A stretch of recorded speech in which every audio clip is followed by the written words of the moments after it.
Okay, hello, everyone. It is another Friday Love Your Liver live stream here with Dr. Garrett Smith, the nutrition detective, and we got a couple topics to cover today that are interesting. So, somebody asked me out on the interwebs, they said, "Hey, could you look into the modern Indian diet?" Actually, let me see if I can find that comment. It was a comment here on my YouTube. Oh, I just went off of it. There, nice job. Okay, the question was, could you cover the epidemic of non-alcoholic fatty liver disease in India? How it relates to their diet? I just read Fatty Liver, the Devil with Many Faces from the India Times. I was wondering if the combination of high vitamin A vegetable foods plus high fat diet is the most dangerous one.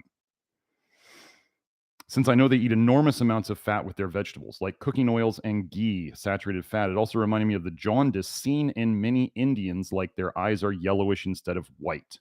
I used to believe it was due to things like excessive curcumin consumption or something, but it may be jaundice after all. It's a very good question, and I didn't really have a topic for today, so I decided to make that the topic. So what I did was first I went because I am not very familiar with a modern Indian diet. So I went and I looked it up, and I know I'm guessing, and I'm pretty sure that rural Indian diets are very, very different than city dwelling Indian diets. So I found this paper. Well, from CADI research.org. Again, so I'm not going to speak as if I know the Indian diet. I'm going to people who have researched it. So, overview of the Indian diet. And we're talking about the modern Indian diet, not past Indian diets. Okay. And I'm guessing they're mainly talking about city dweller diets here. So here we go. We'll just cover some of the high points of it. India is undergoing rapid nutritional transition, resulting in excess consumption of calories, saturated fats, trans fats, simple sugars, salt, and low intake of fiber. Such dietary transition and a sedentary lifestyle have led to an increase in obesity, diabetes, metabolic syndrome, and cardiovascular disease. Well, let me just cover some things there. Excess consumption of calories. Well, that's just too much energy. That's not good. Excess fat consumption. So they're talking about saturated fats and trans fats. And I'm going to guess they also have a lot of all the other fats too, because there is no naturally occurring fat that does not have, for those of you who are like poofaphobes, okay, every natural fat contains some of all three types of fat, the saturated, the polyunsaturated, and the MUFAs, the monounsaturated. There is no natural fat that is pure saturated fat, okay? Just like you're not going to be on a zero vitamin A diet. You're not going to be on a zero copper diet. These things are not possible within natural diets. So they're increased fat, high fat diets in the research on animals is how they create cholestasis, liver injury, fatty liver. That's one of the ways that they create it. So they're increasing simple sugars. High fructose, which most simple sugars, being that they are sucrose, or in like fruits, they are a mixture mainly of glucose and fructose. Fructose is also used in studies to create cholestasis, toxic bile in the blood, liver injury, and why is the word slipping my mind? And fatty liver. Sorry. Salt. Well, we're not going to get into the salt topic today. Low intake of fiber. One of the ways that you can get rid of toxic bile, as long as you are monitoring it, and I go over in the Love Your Liver program how to adjust your soluble fiber in specifics uptake so that you don't push detox too hard, and so that you are trying to get the toxic bile out of you, because getting that out of you is really how you detox. It's not detoxed until it's left your body, folks. Everything that we're really talking about the liver doing detox-wise, it doesn't matter until it's gone, okay? So lack of soluble fiber would mean they're not getting rid of the toxic bile that they do make, which would then lead to cholestasis, liver injury, and fatty liver. So just in that one paragraph, we've got all the movements towards fatty liver. We have a fatty liver epidemic in the US.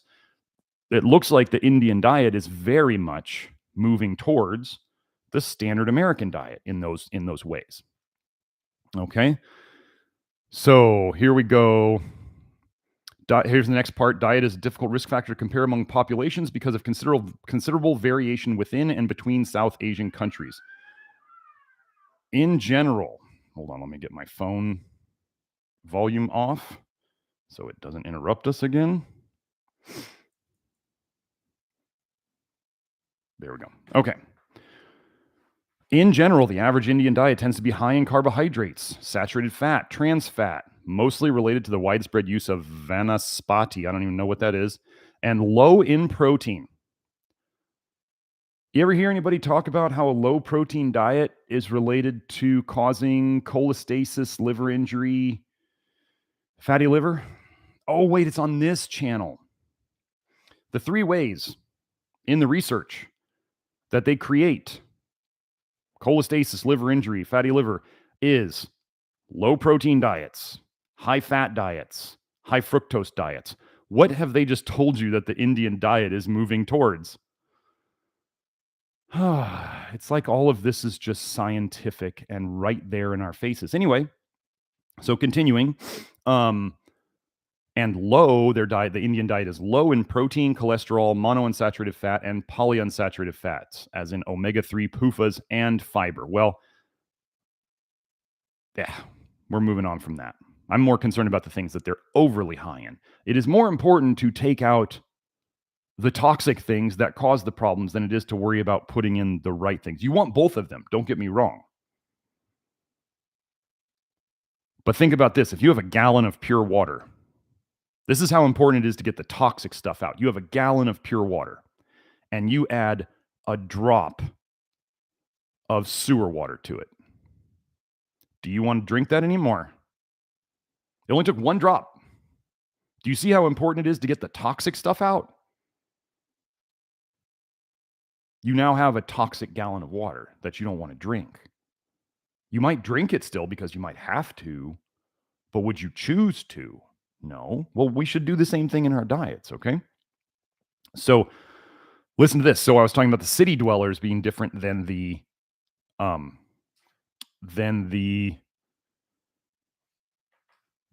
rural people. So here we go. However, there is a wide variation in the total and saturated fat intake, with the affluent consuming 3 times more fat than the rural poor in India. Okay, I want you to pay attention to this with the affluent, the people in the cities, right? Like, because wealthy people, affluent, are not going to really be living in the rural areas. And they consume 3 times as much fat. Okay. So they're saying that's associated with insulin resistance, diabetes, and high triglycerides and low HDL.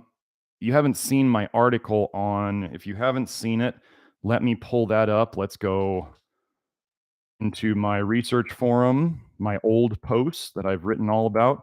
Let's pull up triglycerides.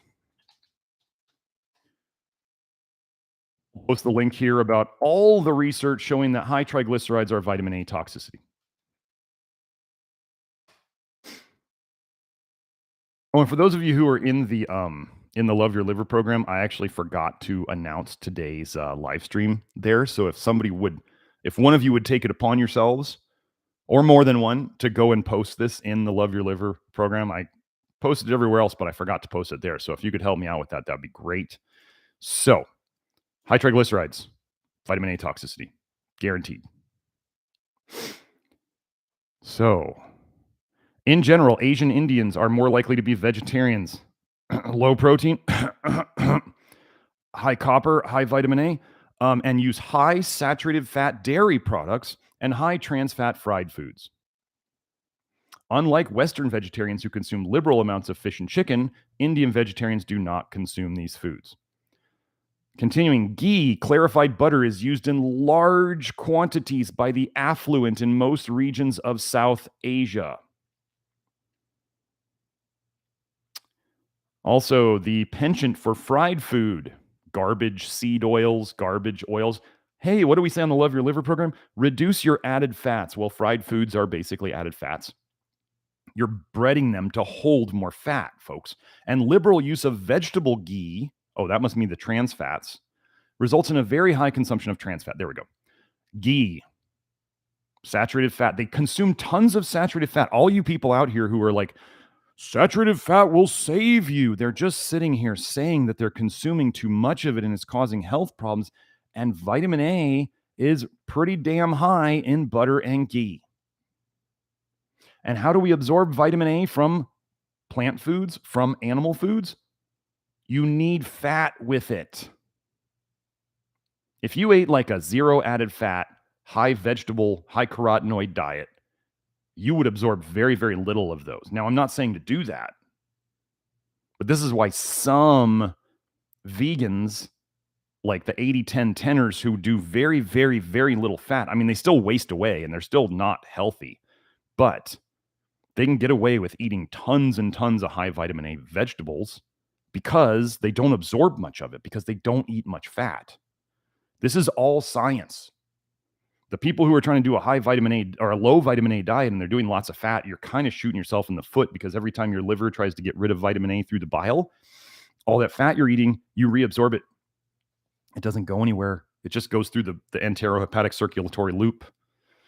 Okay, here we go. Beef consumption is negligible, and a portion size of meat is 50 grams as opposed to 100 grams in Western countries. The frequency of consumption of meat is also low, a few times a month. High-fat beef is not available. Furthermore, beef is not consumed by more than 90% of the Indians due to religious practices. The cow is considered a sacred animal by certain religions. Okay, so let's just talk about this. When I have dealt with Indian clients of mine, they try to do the detox, and they often have trouble at the start or along the way. Because what are some of the things that are very, very important to vitamin A detox that you would not get very much of if, one, you hardly ate any meat. Number two, if you didn't eat red meat at all. Well, zinc. If someone is not eating red meat and they're eating actual meat only a couple times a month, I mean, red meat is way higher than poultry in zinc.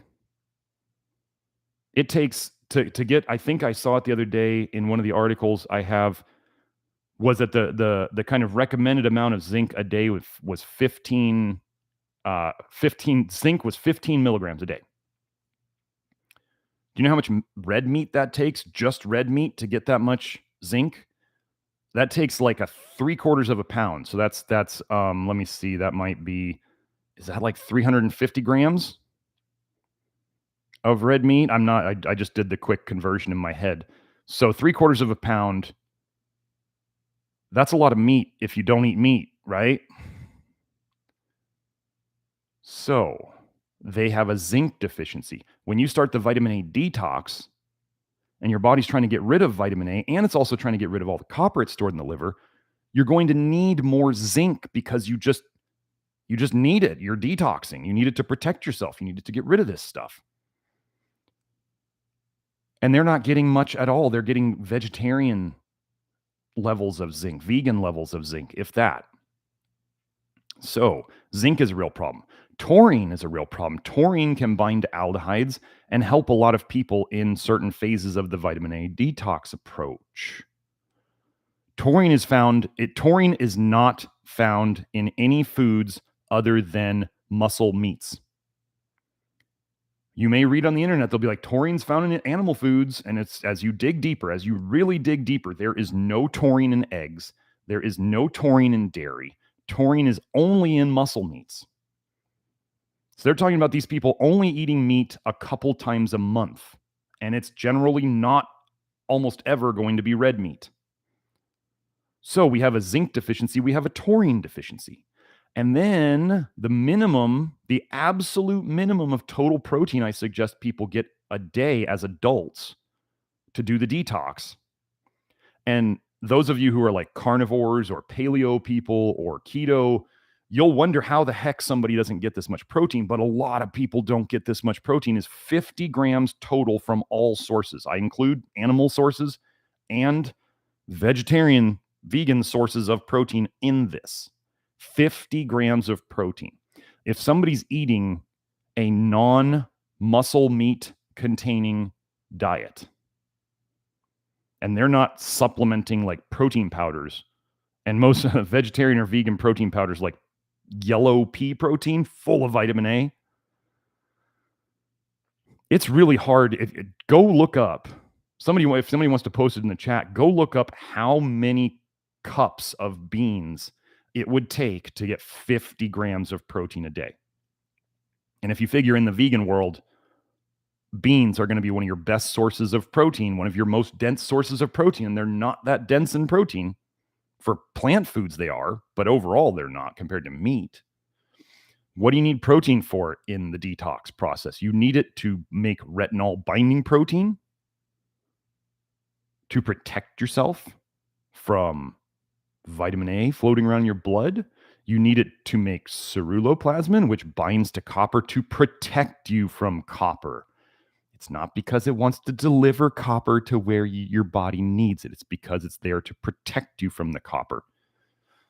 Same with ferritin, which is an iron binding protein, is there to protect you from iron. Whenever you hear about binding proteins, generally you can assume that they are there to protect you from that thing floating around in your blood and causing you harm. Okay? And then a low protein diet. We already went over that. It causes cholestasis. It causes liver injury. It causes fatty liver. Do you see how they have an epidemic of fatty liver in this country? I haven't even gotten to the stat. Let me go read the stat. Let me see. This is from the paper. I mean, this is a crazy stat.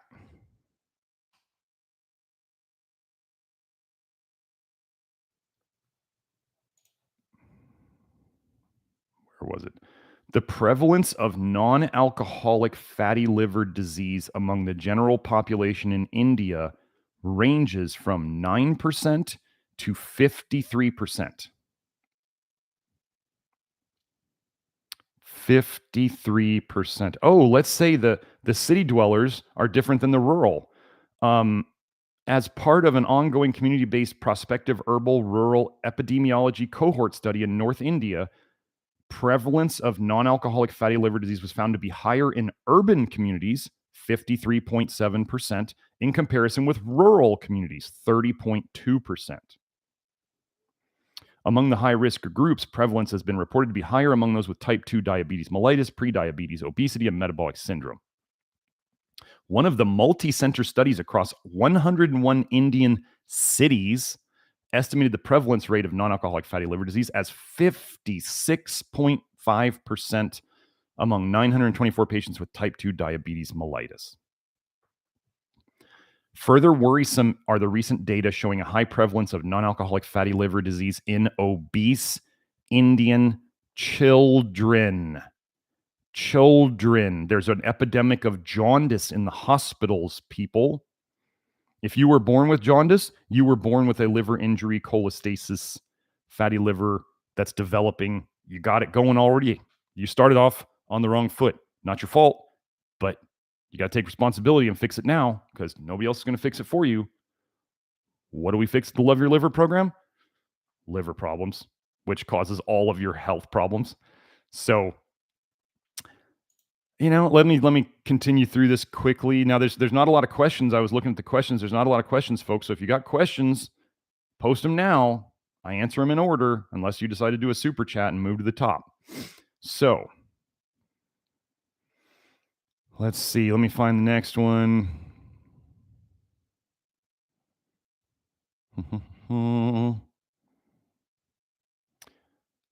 Reducing the frequency of intake of sugar-containing soft drinks, juices, snacks, and white rice may be beneficial.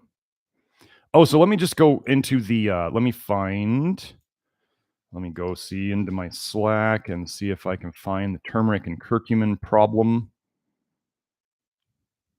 So they use lots of spices, right? They use tons of spices in Indian cooking, right? It's always a lot of it has the curries, and a lot of it has that really deep yellow of turmeric. And oh, I don't have it in here. There's a paper out there.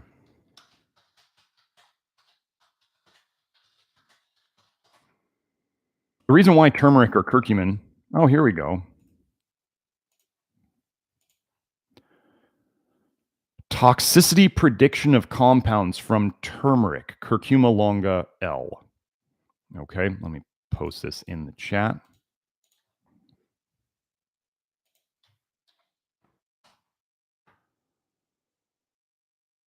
Toxicity prediction of compounds from turmeric. But turmeric is so good for you. Everybody says it's so good for you. The reason turmeric is yellow is because of carotenoids for the most part. So I would say that the color of turmeric is telling you it's poison because nature marks poisons with bright or strong or dark colors. Here we go. The study. So this is where they analyzed the chemical compounds in turmeric, and then they predicted based on the chemical structures. Let me see if I can say if it says what they were doing. Anyway, so the aim of this study is to find the most efficacious molecule which does not have any toxic effects. The aim of this study is to find the most efficacious molecule which does not have any toxic effects. So they already know it's going to be toxic.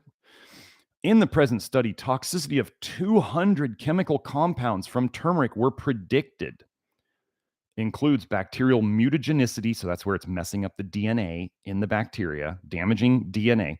Rodent carcinogenicity, so how much does it cause cancer in rodents, rats, mice? And human hepatotoxicity, liver toxicity in humans. The study shows out of 200 compounds, 184 compounds were predicted as toxigenic. 136 compounds were mutagenic. 153 compounds are carcinogenic. And 64 compounds are hepatotoxic, toxic to the liver. To cross-validate our results, we have chosen the popular curcumin and found that curcumin and its derivatives may cause dose-dependent hepatotoxicity. That's liver toxicity. The results of these studies indicate that in contrast to curcumin, few other compounds in turmeric which are non-mutagenic, non-carcinogenic, non-hepatotoxic, and do not have any side effects. Few other compounds in turmeric which are non-mutagenic, non-carcinogenic, non-hepatotoxic, and do not have any side effects. Turmeric's so good for you.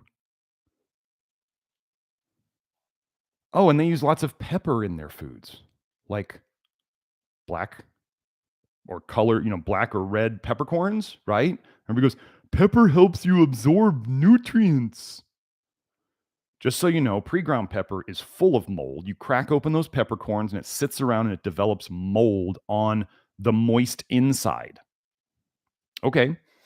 Now, if you go and you look up piperine, which is the active ingredient in peppercorns, what does it do to the cytochrome P450 system of the liver, which is your final detox stage of the liver? Remember, it's not detox until it leaves you, whether through the urine or your poop or your skin.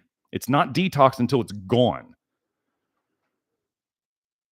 Piperine pepper slows down certain cytochrome P450s. It slows down your detox. So let me help you understand this. If it slows down your detox, it's not breaking down toxins. Oh, but the research says that when I take piperine or black pepper with my curcumin or my turmeric, it raises levels of these things in the blood. Oh, well, what if we look at this from a different angle? If you slow down your detox and you can't get rid of poisons fast enough, and you have leaky bile that's going back into your bloodstream, and your liver tries to put toxic things into the bile so it can get rid of them, And if your liver's not detoxing things and you're making toxic bile with what you just ate and it goes backwards into your bloodstream, you would see an increase in toxic compounds in your bloodstream. This is the math. This is how it works. And yet everyone else is out there going, it raises these compounds in your bloodstream. Isn't this such a wonderful thing? You should take pepper with everything. And there's people out there doing it. Why do they say not to take grapefruit with a lot of medications? Because grapefruit slows down your cytochrome P450 system also. And you build up too much of certain medications in your bloodstream and it can be toxic. I had a grapefruit tree in my yard in medical school, and I used to eat. They were really good. I really liked the grapefruits on that tree, and I was eating like one huge one like every day. And after a couple months of that, I felt like garbage, and I was like, I wonder if it's the grapefruits because of what they do to the liver. And I stopped eating the grapefruits, and I felt better.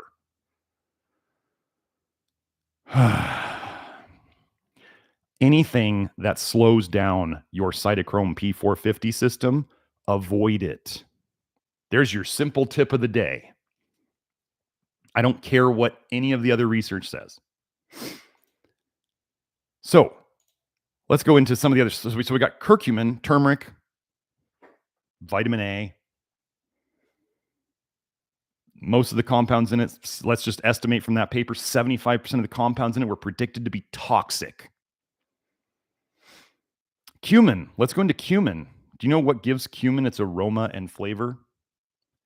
It's called cumin aldehyde. Aldehydes are pretty safe to assume they're toxic. Okay, they use cumin too. And they use things like red pepper flakes or cayenne pepper or other capsicum or peppers, which are super high in vitamin A. They have capsaicin in them, which can you not figure out that capsaicin is not good for you by the fact it irritates the hell out of your mouth and it irritates the heck out of your butt when you poop it out? And it stimulates adrenaline and cortisol release in your body? Why would it do that? Why would it stimulate the fight or flight chemicals in your body and the pain relief chemicals in your body? Oh, let's eat more of that. Let's say they put cinnamon in things. Do you know that 95% of most cinnamon is cinnamaldehyde? Are you seeing a trend here? They have an epidemic of fatty liver in the cities, and they're starting to eat more and more like Americans, and they use tons of fat. You ever look at how yellow ghee is? Butter too, but ghee gets even more yellow because probably the cooking oxidizes the retinol and the retinol esters, which turn into retinoic acids, which are probably even more yellow. Why does ghee get that funky smell? Probably not good. So, and then they eat all of these spices, which probably have fat-soluble toxins in them, with tons of fat, and they absorb them. And then they get problems. I'm not trying to pick on one group here. It's a very obvious thing. And as many of you have observed, in a lot of pictures or when you meet Indian folks, they have that yellow to their eyes. This is just an observation. That's jaundice. It could be from the turmeric and other things like that, but that would more show up in their skin. Like carotenoid toxicity, vitamin A toxicity tends to show up in the skin. In Chinese medicine, they say the liver opens to the eyes. So if somebody has yellow eyes, their liver's not happy. So I'm all done on that subject. But basically, that was a primer on how to create fatty liver based on the changes in the Indian diet. And we're seeing it happen right before us. And now fatty liver, I want you to understand, what is fatty liver? You're not making bile properly. It's slowing down your production of bile. And you're not releasing the bile very well from the liver. So where does the bile, which also is kind of stored with fat and other toxins, where does it get stored? It gets stored in the liver. If you look up fatty liver images on the internet, you'll find that fatty liver is yellow in color. What color is bile? It's yellow. What color is vitamin A? Yellow. What color are carotenoids? Well, yellow and orange and red. If vitamin A is fat soluble and a lot of these other toxins are fat soluble, and you were running out of places to store it and you're not releasing bile real well, but your liver's still making bile, because if you stop making bile, you'd be dead. Where might your liver put all that fatty stuff? In your liver. It makes more fat in your liver to store these fat soluble toxins. And it would store them in your skin. That's how people get what they call carotenoderma. Carotenodermia or keratinoderma. You store it in your fat and in your skin. You guys ever get a chicken with the skin and the skin is like yellow? What do you think it's storing in there? Notice how you can get chicken that's the skin and stuff is white, and then you can get chicken where the skin is yellow. And then you can get people who are like, my eggs are bright orange. They're so healthy. And I'm like, oh boy, you don't know what you're getting into. Good luck with that. I'll be here. Remember my name for later. So there's that. Spices. Let me just say one last thing on spices. Spices are generally toxic. How does nature mark poisons other than bright, strong, dark colors? Strong scents. Nature is not making things smell for you to go and eat them. It's warning you. Why do kids not like spicy smelling or strongly smelling foods? Why do kids like generally bland and white foods? Gosh, if I'm telling you that nature marks poisons with bright, strong, or dark colors, and it marks them with strong scents, and also the other one that gives it away is bitter tastes. For you coffee drinkers and chocolate eaters,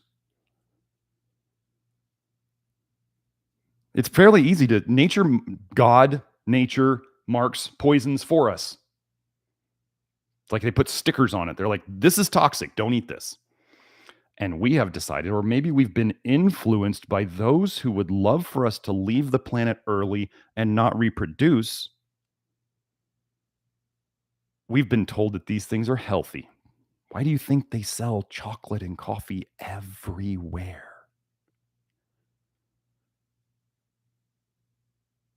Because it's good for you.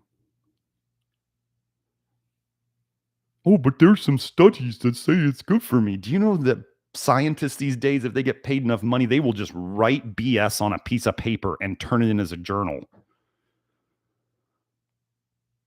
They lie for money. Chocolate and coffee are hundreds of billions of dollars of sales a year. Do you think they're going to tell you the truth? Do you think the alcohol industry, like when they come out with one study every once in a while, they're like, drinking alcohol is good for you? You know how much they either just made up the data or massaged the data so they could get a couple good data points? Come on, folks. So let me get to the questions now. Hope you all enjoyed that. I hope you high-fat people listen to that very carefully. Saturated fat was not protecting them. There is no natural diet that would ever be really high in saturated fat. Like, don't think a natural diet includes milking cows, okay? Seriously, that is not a natural human diet. This is not natural. Can we do it? Can we do it? Yes. Just because you can do something doesn't mean you should. Leave the dairy to the baby cows. Except for lactoferrin, because lactoferrin helps to fix a lot of vitamin A damage. And it's going to be really hard for you to get human breast milk lactoferrin. It's just kind of the way it is. It's also kind of weird. So if you're into it, hey, you can be like the NFL players and get a surrogate breast milker, cool, whatever. Do your thing. Better hope that the donor hasn't had the pokey. Okay. So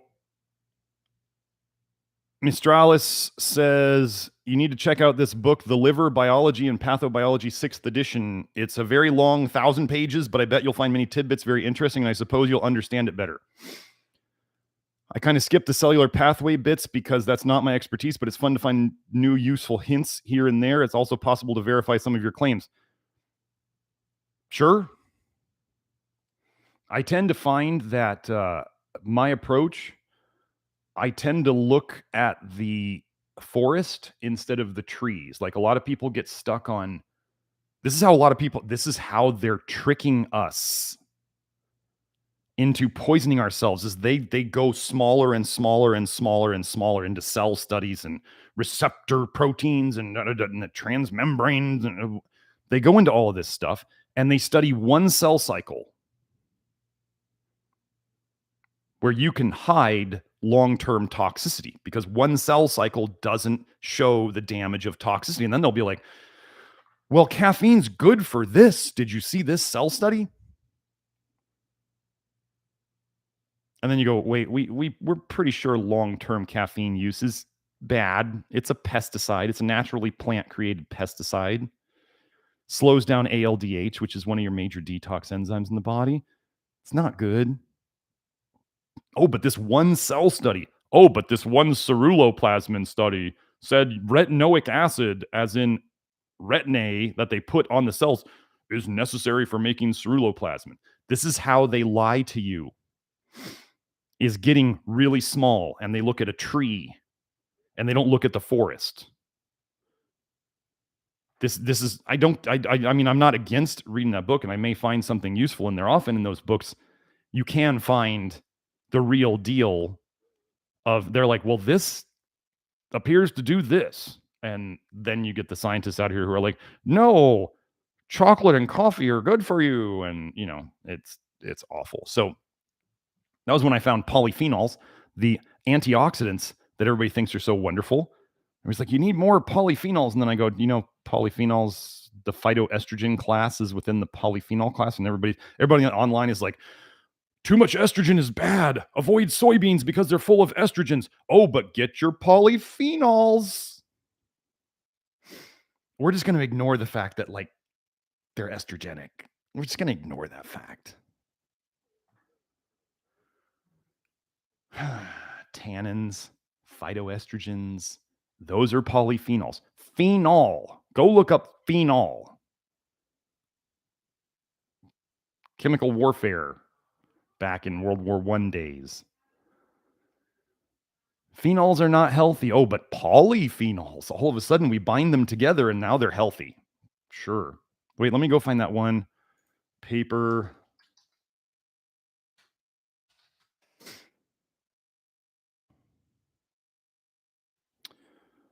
Where is, let me go PubMed.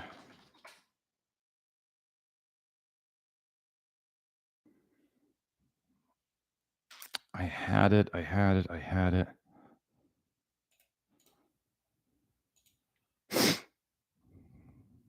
Come on.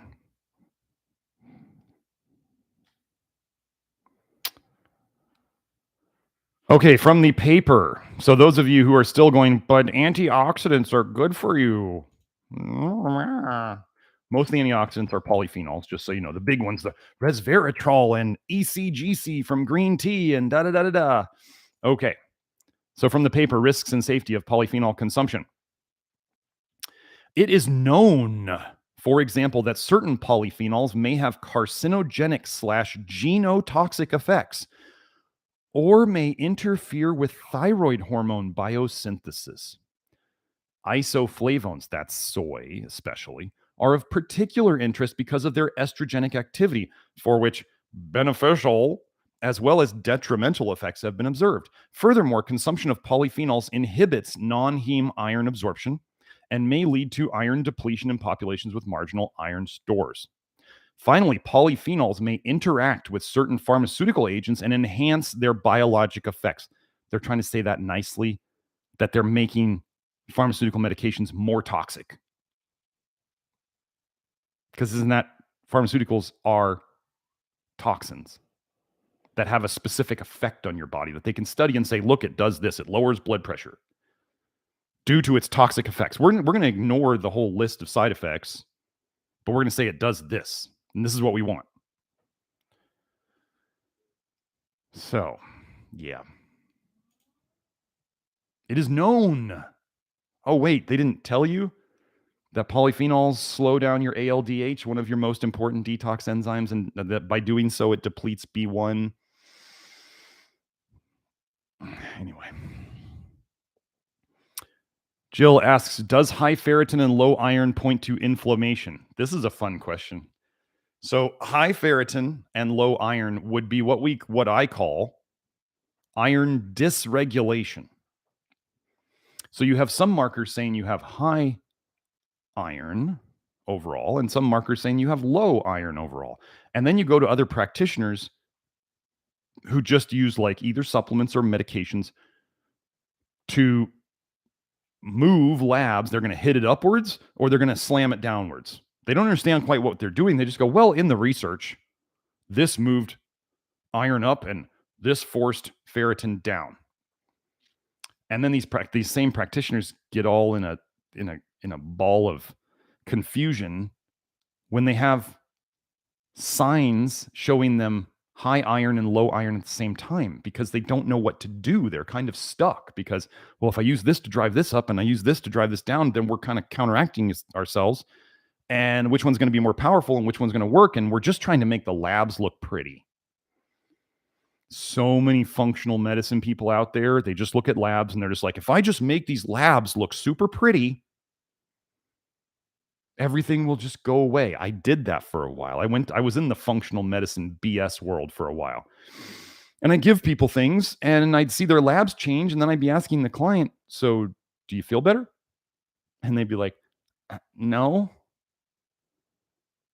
And I'd be thinking, damn, I'm selling them $200 worth of supplements a month and their labs look better, but they don't feel better. Me being ethical and having principles, I said, what the hell am I doing? This is not working. I don't care if their labs look better. I need them to feel better. So you functional medicine people out there who are listening to this, if all you're trying to do is make their labs look better while you're selling them $100, $200, I just talked to a woman who's spending $300 a month on supplements for the last 4 years with somebody. 4 years, $300 of supplements a month. She hadn't gotten any better and she'd only gotten worse. That's where the practitioner should be saying, what the heck am I doing? Are they? No. Oh, just keep doing it. You'll get better someday. Let me give you a hint. If after a year of doing this stuff, you're not any better, you can't look at anything and you're not getting better, it's either something you're still toxic in your house. That's a huge thing. I talk about that in the Love Your Liver program. You're still being exposed to toxins, or what you're doing isn't working.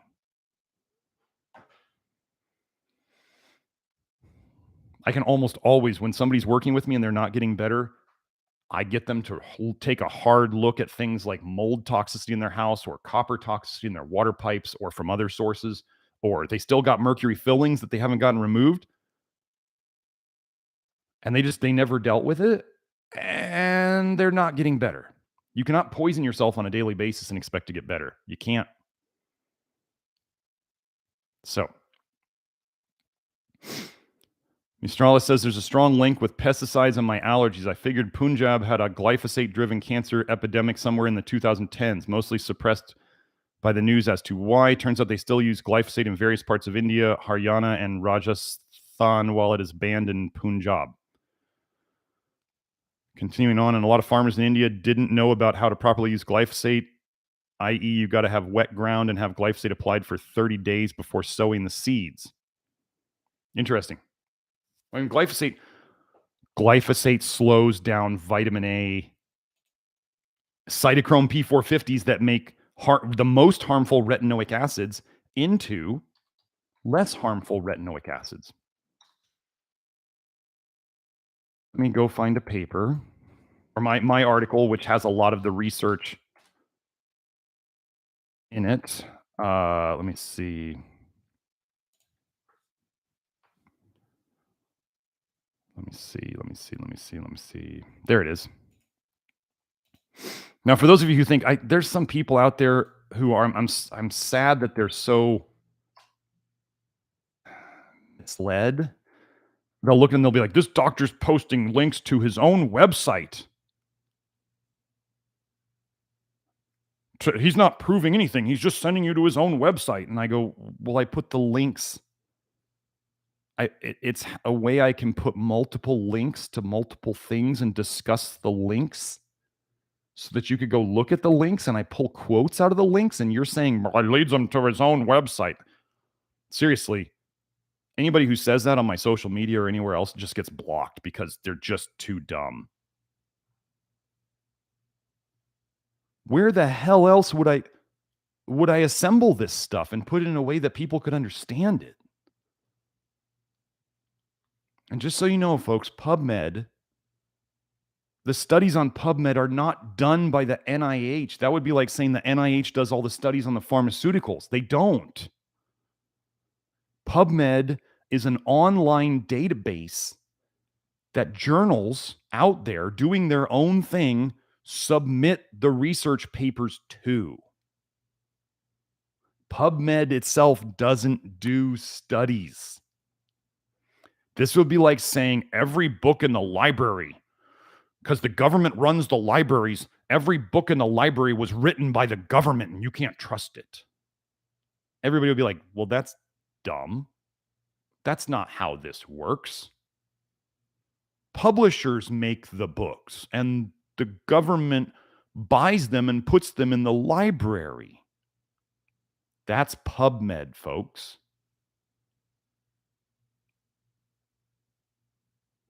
I can't trust this website. Don't do that. You've misinterpreted the whole thing. It's just a database. Okay, Forever Young says, is it true that starch breakdown into glucose causes blood sugar and fatty liver? No. You know your body makes glycogen, right? Which is called animal starch. Your body makes sugars into starches to store them in the liver. You know what happens when your liver gets messed up enough that it can't store glycogen well? You get what are called glycogen storage diseases, which can be genetic in nature, and you could also give yourself those problems. We make starch, and we store it in our liver, and we pull it out when we need it. If you're talking about the whole Ray Peat, like starch is bad, drink Mexican Coke kind of, I was going to use the R word, but I'm going to save that on YouTube. You know what I do with people in the Love Your Liver program, especially those who consult with me? Some people come to me and they say, I do really well on starches and I do terrible on sugars, Dr. Smith. What should I do? Can you guess where I'm going to go with this? You should eat starches. Somebody comes to me and they're like, Dr. Smith, I feel really good on fruit, but starches messed me up. Guess what I'm going to say? Okay, you should eat fruit then for your carbs. Don't eat starches. This is not hard. This is not meant to be hard. We have made it hard. Practitioners have made it hard because they want everybody to be the same way. Most practitioners don't think very much. They just read something on the internet or they go to a seminar and they do that. I don't know why I'm so different, but that's not what I do. So your liver, when you have blood sugar issues, you have a liver problem. It's as simple as that. People say, oh, it's the pancreas. The pancreas is breaking, not doing its job. Vitamin A in the research, over and over, diabetes is constantly associated with high carotenoids in the blood. Weird coincidence. Retinol and retinol palmitate, retinol esters, vitamin A in the research, it reduces insulin sensitivity and it increases insulin resistance. It's all over the literature. Go type in vitamin A and OMA-IR. Here, let's go do that real quick. Let's go do vitamin A HOMA IR PubMed.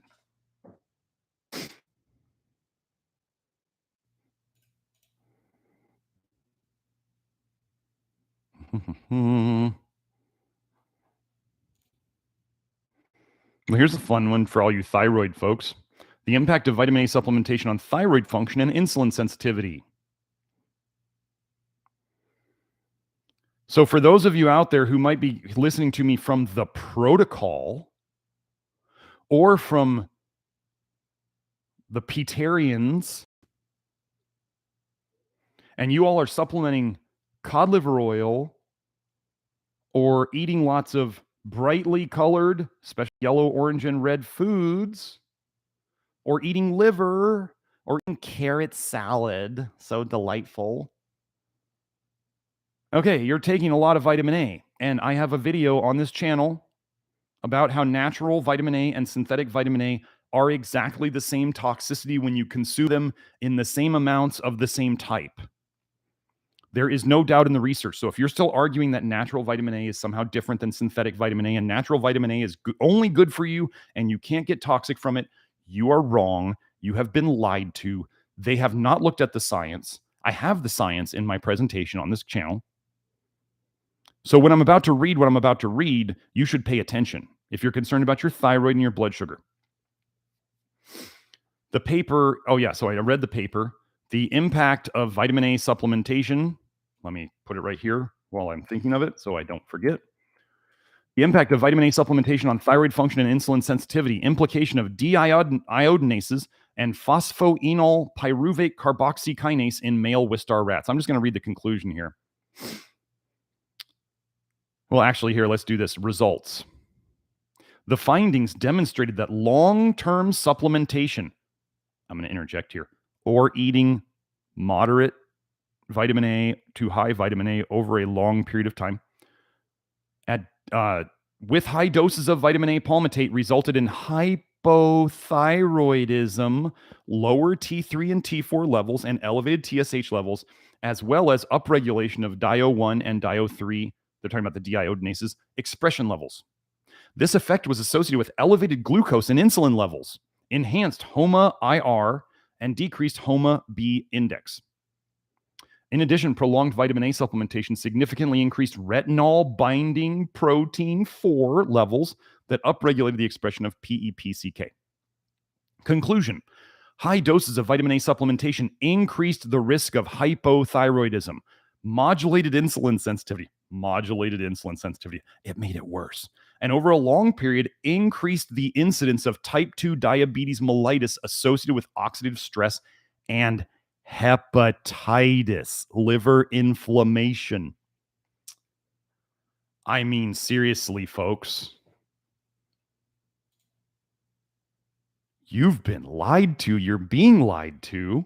And it's all right there in the research. They will pull one study out and be like, here's the study that says you need vitamin A for your thyroid. And I'm like, how am I getting people off of thyroid meds who are working with me over time if I'm taking them off vitamin A and your thyroid needs it? How does that work? Somebody please explain it to me.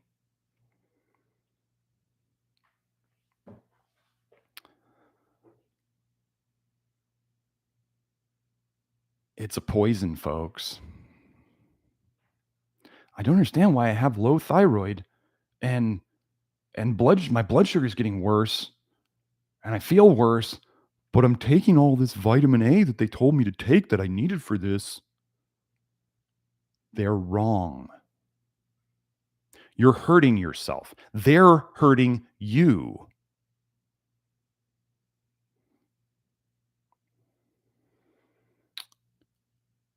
Mistralis asks, do you know if there's a way to reverse liver fibrosis or to reduce the produced fibrosis / collagen dump? I've been over this before, but I'll go over it again real quick. I have a woman in the program who is very diligent about doing what I suggest. She follows the program very well. She's very interested in fixing her health because, well, we're probably at about 9 months ago now in real time, but about 9 months ago, she started working with me.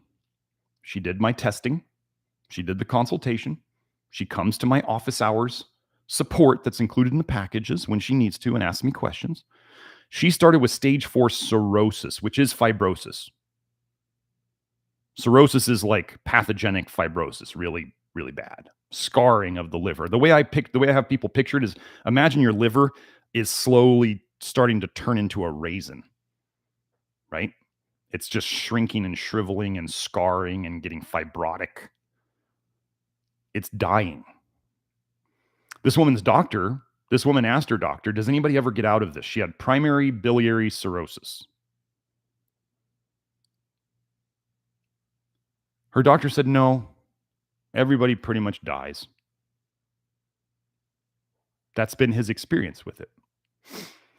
In 6 months, this woman working with me, doing the dietary principles, working very hard, doing the supplementation I suggested based on how she felt and how she responded and her lab tests, which I go over with people who buy the packages. If you want my best work, I mean, the Love Your Liver program by itself is a standalone, like, do-it-yourself thing. If you want my help and you want my best work, that's the testing and consultation packages, and those are found in the store at nutritiondetective.com. They're under the consultation tab. You want my best work? You want to fix this as quick as possible? You work with me. If you want to do it yourself and make more mistakes along the way and maybe not supplement like you need to because you're not testing, well, that's the do-it-yourself program, and it absolutely works. We got 1,200 people in there getting better, but it can be a slow road because, it's you and the help of the people in the network. They're very helpful. Don't get me wrong. It's just, I came up with the program. So if you want to work with the guy who made it, then that's working with me. So she started out with stage 4 liver cirrhosis. Stage 4. If you don't know about stage 4 in medicine, that's bad. In 6 months, she had a biopsy to prove this. Stage 4. In 6 months, an ultrasound of her liver showed that she was down to stage 2. Which would mean they're seeing less cirrhosis and fibrosis in her liver. Now, let me tell you, I just used my approaches with her. I had never knowingly treated somebody. Am I sure I dealt with people with cirrhosis before? Yeah, sure, absolutely. But knowingly, I had never dealt with a person who I knew had diagnosed cirrhosis up to that point. I did not have a cirrhosis protocol. Because when I work with people and when people follow the Love Your Liver program right, and they read it and they figure out what works for them, there is no protocol. There are principles. Principles are for people who use their brain. Protocols are for people who want to follow a recipe and make all their thinking have to go away. Those people are not for me. They're not for this work. If you want to do my work, you better be ready to put in the work and experiment and watch your reactions so that you learn how your body works, because it's different than everybody else's. Now, when we're talking about cars, right? Like, cars all need gasoline. Some cars need different octanes of gasoline. Some cars need diesel. Different cars need their oil changed at different times. Different cars need different types of oil, but all the cars need gas and oil. That's how it works. So, if you start putting the wrong gas and oil in your car, you're going to cause harm. Well, what can you do with a car? You could either ask a mechanic or you could look at your owner's manual to find out what kind of stuff you put in there. In real life, especially if you are of mixed racial genetics from different areas of the world, you don't know what your owner's manual says in your genetics, so you have to figure it out. And just because you ate what your mom cooked growing up doesn't mean that that's the best food for you. And if your mom had health problems, she was probably making the wrong thing anyway. So can the body reverse this? Do I reverse anything? No. If you've ever worked with anybody who says they heal you or they cure your disease, even if they're like energy workers and stuff like that, they didn't do it. Your body heals stuff. And who's kind of running the big show in your body and everywhere else? God. I don't like people who say they fix stuff. I don't fix a single thing in people. I tell them what to do, or I give them suggestions what to do so that their body can fix it. You break your leg, you put it in a cast, your body heals the broken leg. The cast didn't fix it. The cast just made the conditions that your body could fix it in. You change your diet, you avoid toxins, you put the right minerals in it, you create the environment where your body can fix your liver, which then fixes your health. That's how it works. So, do I think this can happen? Well, basically, we can put it this way. The doctor had never seen this happen before. Just like Grant Genereau's, the guy who introduced me to vitamin A toxicity, Grant Genereau's doctors had never seen chronic kidney disease to the point where he was going to need dialysis completely resolve itself. There are two people on Grant's forum who went low vitamin A. They went on a very low vitamin A diet. One I don't generally recommend, which was just beef and white rice. I don't care for that diet.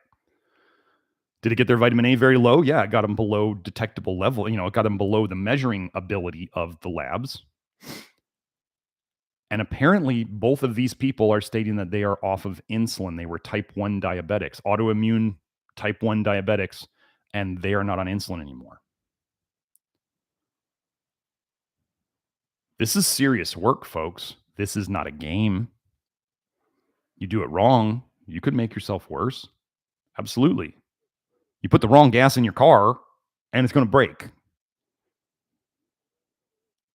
That's why I say this is not a game. You can go out and make all the mistakes that we all did in the 4 years that we've been doing this. You can go out and make all those mistakes again, or you could learn and pay some money to go into the program and avoid all those mistakes, or you can make them all yourself again. You can misinterpret the research like I did, like others did. Oh, milk thistle's good for your liver. No, it's not. It slows down cytochrome P450 enzymes. It may look good short term, but it's not good long term. Herbs are not going to save your liver. Let me repeat that. Herbs are not going to save your liver.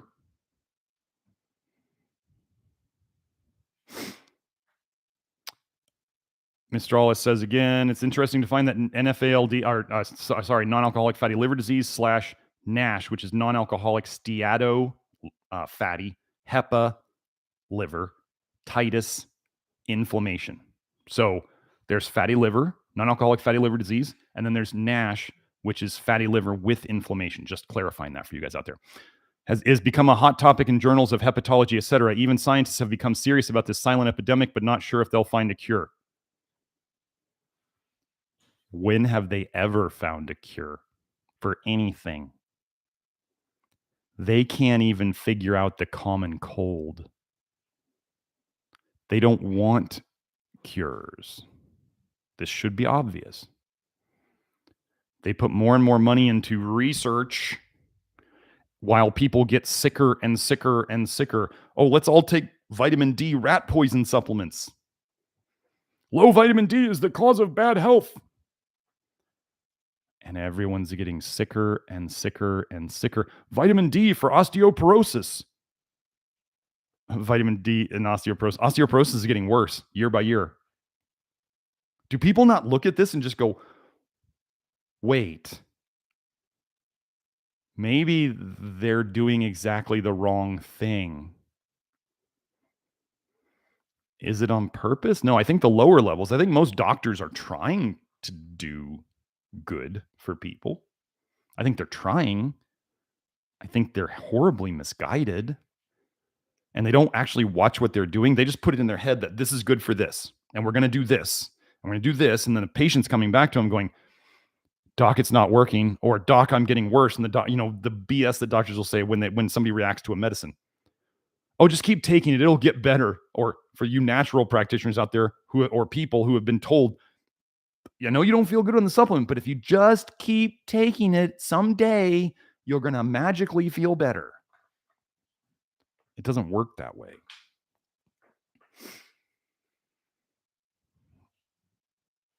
So John asks, does charcoal or zeolite contribute to or aid in detoxing the liver? Charcoal should not be used by anybody who is constipated. So if you're not pooping at the absolute very minimum once a day, either before you take charcoal or after you take charcoal, you should not be taking charcoal. A lot of people have so much bile going back into their blood and not into their gut that they don't poop right. Taking charcoal in a low bile in the gut person, which is a lot of people, constipated people, you have low bile in your gut if you are constipated. It's going into your blood, which is probably why you have hypothyroid and blood sugar issues and all that stuff. Charcoal will not help you if it cannot grab onto bile. It will just make you constipated. What's the best way to get rid of toxic bile? To poop. Do you see how this isn't going in a good direction? Don't even ask me about cholestyramine, folks, because cholestyramine is a toxic pharmaceutical. And in the studies, if you go and you look up cholestyramine and activated carbon or activated charcoal did just as well as cholestyramine with less side effects. What do you think I'm going to use then? Never going to touch cholestyramine. What garbage. When you can use charcoal, but not everybody should use charcoal. Zeolite, I'm very mixed on. I do not care for the nano zeolites.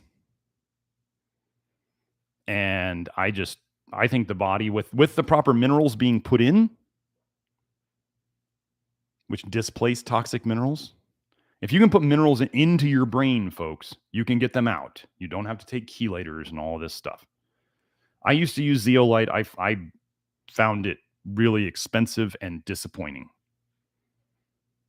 And sometimes people felt really, really bad on it. So I just kind of moved on from zeolite. I'm not saying it can't work, but the thing about anything that chelates minerals, that grabs onto minerals, especially toxic metals, it generally doesn't grab onto just toxic metals. But the other thing is even still, if you were just taking out toxic metals, you're just taking out metals from a spot in the tissue, like an apartment. If you think of it as an apartment, you just take out the bad metal from there. If you haven't figured out that you're being exposed to toxic metals, then you're just going to have more toxic metals floating around your system, and they're going to go right and move right in. Right? You take out one mercury with zeolite, and then you go eat sushi, and you put more mercury in, and it goes right back in there. But if you get the right minerals put in there in the right amounts, that mercury so let's say you have zinc come in, kicks out the mercury, and then the zinc moves in. Then when mercury comes by again and it tries to get into that spot, it's occupied by zinc, by a good mineral. So see, if we do this thing where we stop putting in poison metals, your body can get rid of poison metals. It's been doing it since the dawn of time. And we used to have better nutrition in our foods. Zinc deficiency in the food is an epidemic.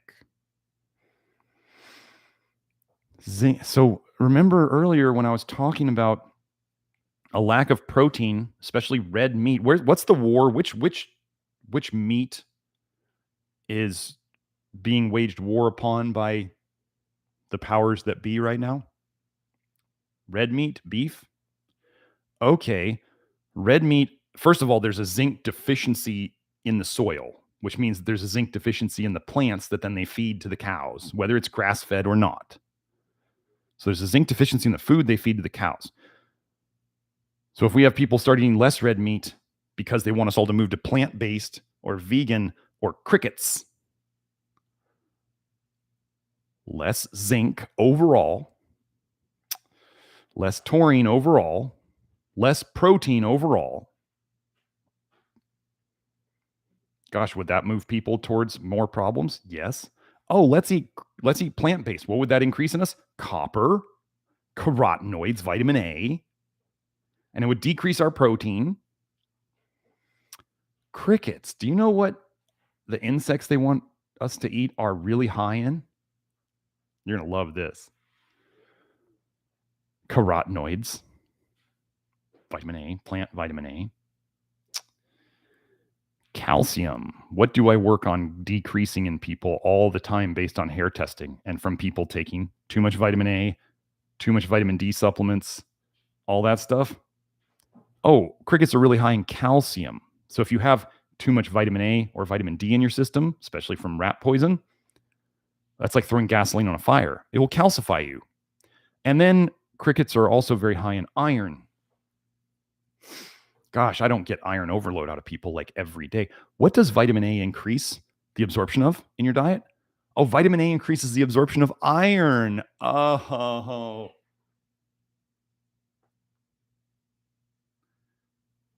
Do you see the plan now? You see my video on vitamin A and infertility on this channel? You should probably go watch that. You see my video on birth control pills and what they increase in the blood of women? Vitamin A and copper? Weird. Do you realize that they put a copper wire called a copper IUD into the cervix of women and it makes them infertile? Oh, but let's all go eat plant-based and eat a high copper, high vitamin A. Let's eat crickets so we get crickets or yellow pea protein so we get tons of vitamin A, calcium, iron. That's the plan.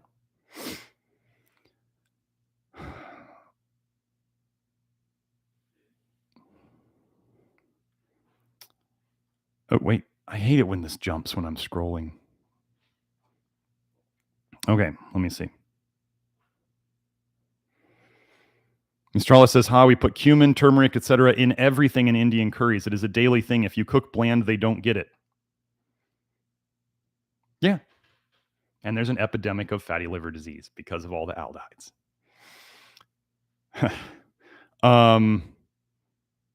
This is interesting. Mistrala says, cinnamon sucks monkey balls. I had a cocoa powder where manufacturer put so much cinnamon, the next day you'd wake up feeling as if you had some alcohol the last night.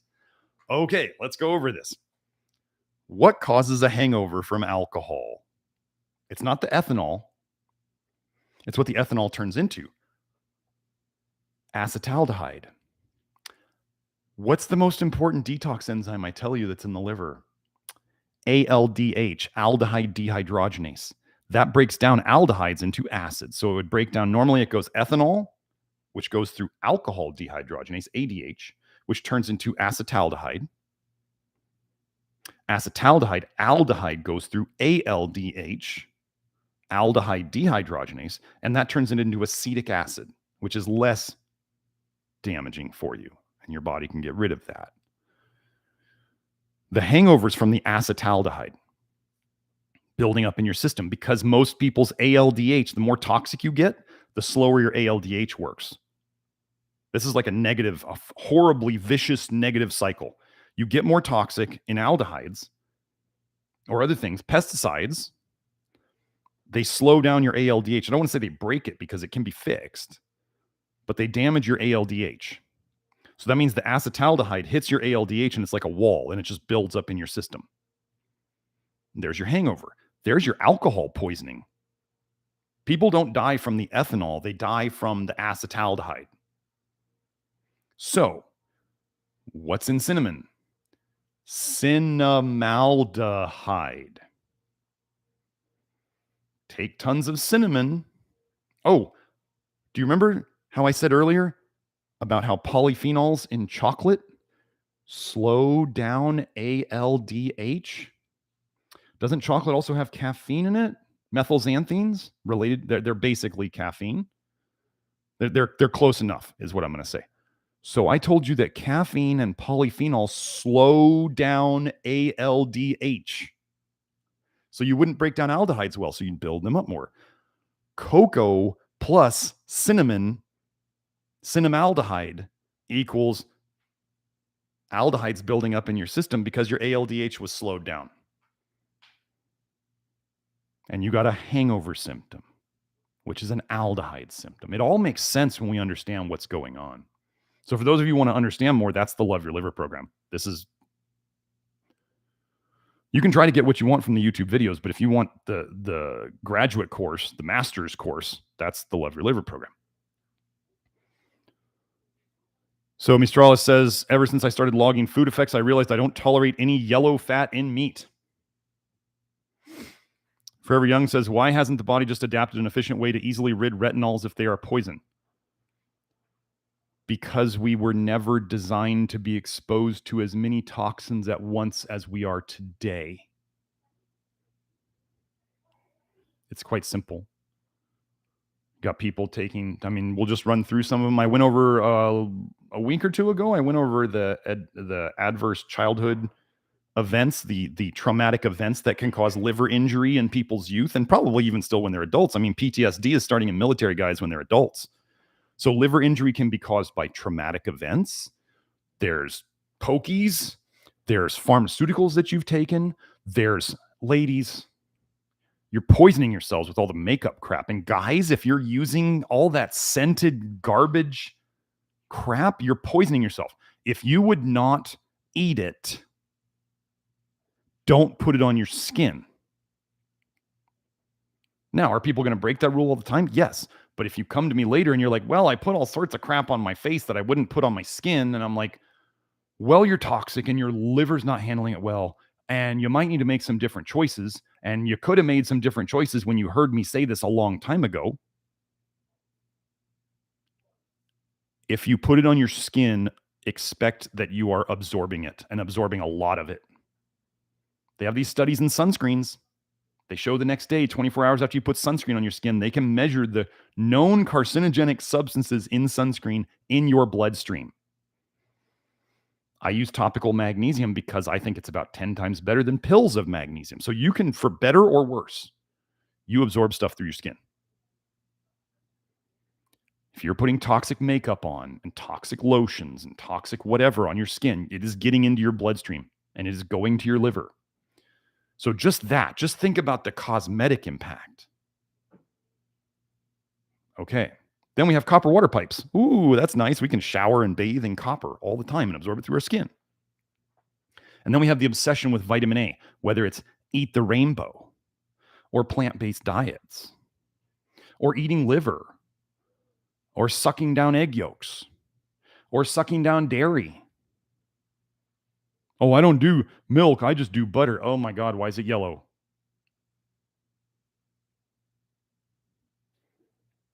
Oh, I do vegetarian protein. I do yellow pea protein. Oh, I do whey protein. Oh, there's vitamin A bound all the way. Oh, I do casein protein. Oh, there's vitamin A bound to all the casein. I have that. Here, let's go. Let me go find that article.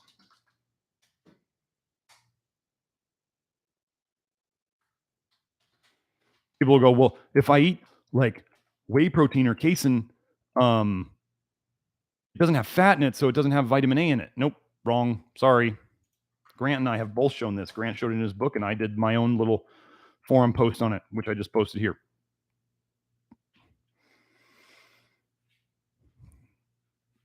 There's all the other toxins that we might have been exposed to. Glyphosate. Just glyphosate. Think of all the other things they spray on foods. Like my brother was asking me last night, he was like, he said, so about the whole organic thing, like some people say that organic is not really worth it because it's not what they say it is. And okay, listen here.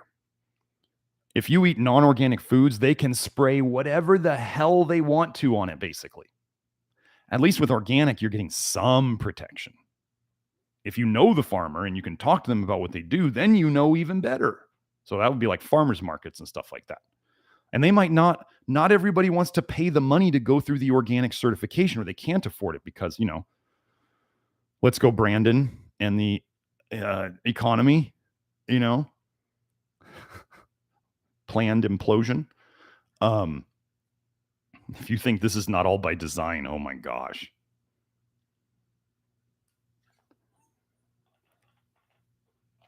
So why is it happening more now? Because everything affects the liver, and we have added so much stuff, poisons, to our environment.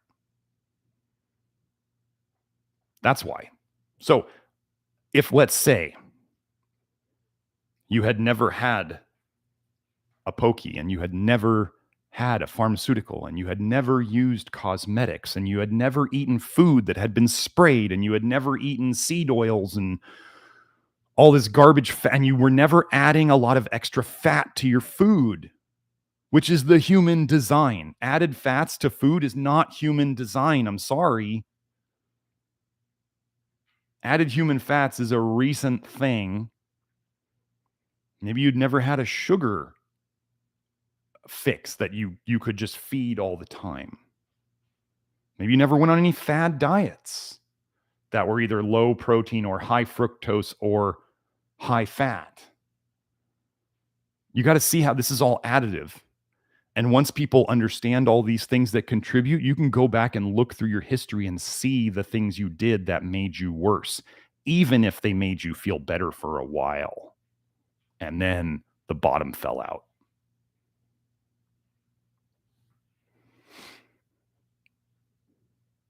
Stralis says journals have shadow writers as well. One has to be careful with quality and reputation of journals. There is something called predatory journals in scientific publishing. Yes. Science is not what it used to be. And again, with the cell studies, they're just garbage. If you can't see the same effects from cell studies in, like if you see totally different effects from cell studies in real people, in actual real people or real animals in long-term studies, they used the cell studies to get approval so they could sell you their garbage.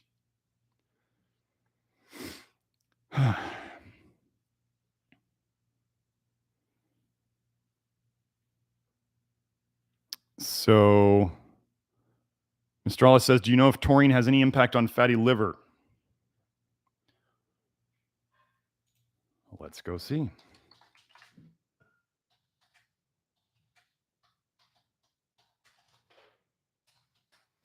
Taurine is something. Let me just give you guys a hint. Taurine is something that when we use it, it tends to be. Oh, sorry. I'm starting to sit back like I do in my inner circle. I shouldn't do that. I'll get out of the camera view. Taurine often can help people in the beginning if it does. Taurine can also stir up copper, which can cause lots of people suffering. So taurine is something people say, well, how much taurine should I take? And I say, first, eat red meat. The amount and the type of meats that feel best to you. Get your taurine, if you're going to get it, from foods first. If you're not eating meat, well, then you may need some taurine. How much do I need? Well, the research shows that 3 grams, 3,000 milligrams a day is known in the research to be a safe long-term dose. Are there plenty of studies that have gone higher than that? Yes, but the long-term safety studies show that 3 grams is the known safe dose. Now, I will tell you that people who do my program over time, and let's say they're taking taurine at the start, often as they go along, as I say with so many things like B vitamins and other things that people feel better on at the start, maybe they feel better on them, maybe they don't. But generally, at some point, they're going to turn on people. Like the B vitamins that you used to think helped you so much, all of a sudden are making you feel worse. Do I know when that happens for people? Nope. This is why I only have people take the individual B vitamins, as I cover in parts of the program, that demonstrably show them to have improvement of their symptoms from it. And over time, I tell them at some point, you're not going to need this because we're going to fix the problem. And you're not going to need the B vitamins, the extra B vitamins, the drug doses of B vitamins anymore. So let me see.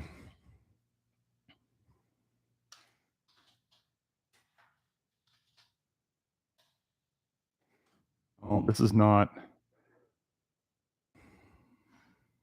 Let me see.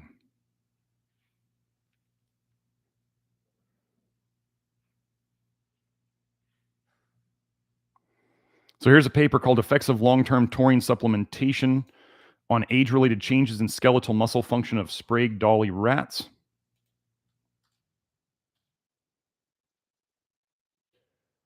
This is not exactly the fatty liver thing, but what do we see here? Let's see. In this study, we investigated the effects of long-term administration of taurine at low doses on aging in rodents. Let's see. I'm trying to find. Our findings suggest that long-term administration of taurine at relatively low dose could attenuate or lower the age-related decline in oxygen consumption and spontaneous locomotor activity.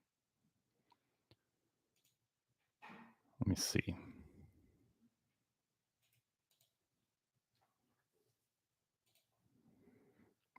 Another paper, the effect of long-term taurine supplementation and fructose feeding on glucose and lipid homeostasis in Wistar rats. One.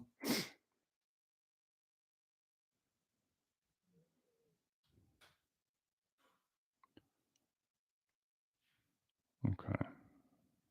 Let's see. Where do I want to start? Here we examine the long-term 26 weeks effects of oral taurine supplementation, 2% in the drinking water, in fructose-fed Wistar rats. The combination of fructose and taurine caused a significant increase in fasting glucose compared to the control diet without changing hepatic phosphoenol pyruvate carboxykinase mRNA levels. The combination of fructose and taurine also improved glucose tolerance compared to control. Neither a high fructose diet nor taurine supplementation induced significant changes in body weight, body fat, or total calorie intake, fasting insulin levels, HOMA-IR, or insulin-induced AKT phosphorylation in skeletal muscle. Fructose alone caused a decrease in liver triglyceride content, with taurine supplementation preventing this. There was no effect of long-term fructose diet and/or taurine supplementation on plasma triglycerides, plasma non-esterified fatty acids, as well as plasma HDL, LDL, and total cholesterol. In conclusion, the study suggests that long-term taurine supplementation improves glucose tolerance and normalizes hepatic triglyceride content following long-term fructose feeding. Okay.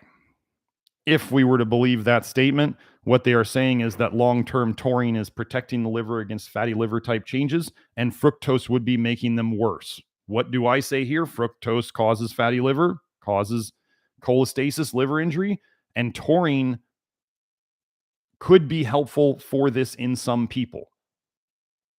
That's what I'm saying. How do you know if taurine is going to help you? You have to try it out. Very simply. If you assume that taurine is going to fix your problems, you might be wrong. Don't assume. Test. Don't guess. Then address. That's what we do here in terms of... There is not really a good test for taurine. Arnab,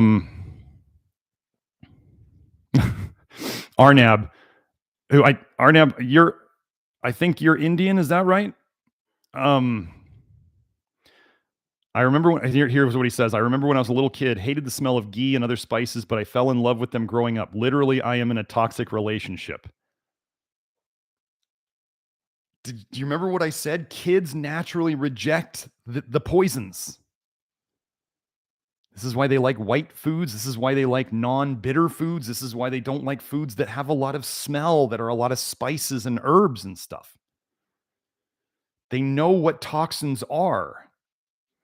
No one likes just imagine if you gave a child 100% dark cocoa. Do they like it? No, they spit it in your face. Coffee, black. No, they will spit it out. Spicy food, herbs full of food, and they don't like it. They like white foods, non-bitter foods, non-smelly foods. We have trained ourselves out of that. We can train ourselves to enjoy poisons. You can make yourself keep drinking alcohol until you like it. I mean, God, imagine the people out there who think whiskey is good. They're like, this whiskey has notes of this, and this is like that's disgusting. Imagine the mind games that their body has played on them to make themselves think that they like that poison. Guess what whiskey's really high in? Why is it colored? Why does whiskey have color? From the barrels, which puts lots of polyphenols in it.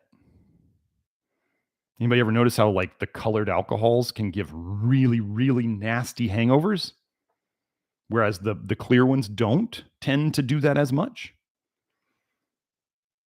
What do polyphenols slow down again? Oh, ALDH. What causes hangovers? Too many aldehydes and not being able to get it through ALDH. Gosh, weird that colored alcohols would cause more hangovers than clear ones. It all makes sense when you understand what's going on.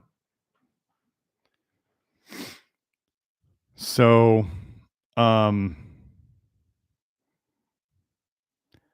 asks, why are you against whey? There is some that is raw and filtered to remove lactose and fat, so it's supposed to be low in vitamin A, also has lactoferritin in it. You got to read the article I posted. It's still got plenty of vitamin A in it. Whey binds to retinols and retinoic acid, and so does casein. And there's plenty of research out there on whey and, let me see.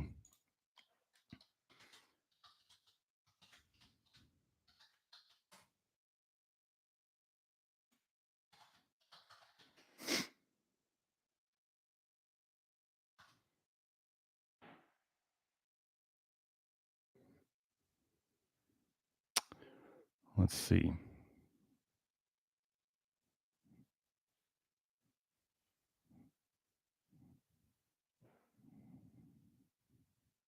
There's interesting research. I've seen research before. You're not going to find the majority of it. Why would they love to sell you whey protein? They would love to sell you tons of whey protein. Because they love to sell you byproducts of making other things. Just like most lactoferrin on the market is sold as a byproduct of cheese making. They take the whey from the cheese making, they take the denatured lactoferrin, the broken lactoferrin, and they extract it and they sell it to you. My lactoferrin at the store at nutritiondetective.com is from milk, fresh milk, spray dried to avoid heating it. It's 95% undenatured. We're not doing byproducts of cheese making. There is vitamin A in whey. Vitamin A is everywhere through the milk. Sorry, it is. Guys like whey because they can get lots of their protein. Protein! Which I get. Bodybuilders are not known for living a long time. There's all sorts of reasons for this. Modern bodybuilders are definitely not known for living a long time. Basically, everybody since the Arnold Schwarzenegger, let's start Diana Ball era, bodybuilders have not lived a long time. So, do whey if you want. I'll still be here. Having to get so much protein to be huge is not healthy. Humans are not supposed to be huge. There's like a natural body weight and there's a muscular natural body weight that people can get to. And if you're having to shove protein in your pie hole all day long to get big, that's not natural and it's not good for you. That's just the way it is. Sure, you might be big and you might look attractive enough to spread your genetics, but that doesn't mean you're going to live a long time. And we get to make choices. Like living hard and fast when you're young might be a way to, spread your genes by getting somebody pregnant, because they're attracted to what you did. But it doesn't mean that longevity and athletics or longevity and being huge do not go together. So you get to choose. If you make a lot of bad choices when you're young to be big, you're going to pay for that when you're older. That's just the way it is. People who live a long time are generally shorter and leaner, not like bodybuilder leaner. They're just leaner. They don't carry a lot of fat. The smaller the organism is within the same species, generally the longer they're going to be blessed with the likelihood they're going to live longer. Now, I'm not saying underweight. I'm saying not overweight. And then somebody will bring up strength. And do you want to have strong muscles? Sure. Does having strong muscles mean big muscles? Not necessarily. You can be plenty strong. All you need is, how much strength do you need? Just enough. How much poison does it take? Just enough.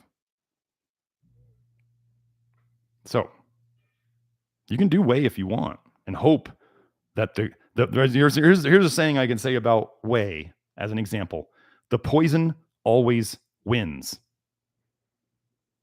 So if you are trying to do whey because you think there might be a couple good things in it, but then you're also going, there's also these bad things in it, what's going to win? Well, generally, if you're listening to me, I'm going to tell you the poison always wins.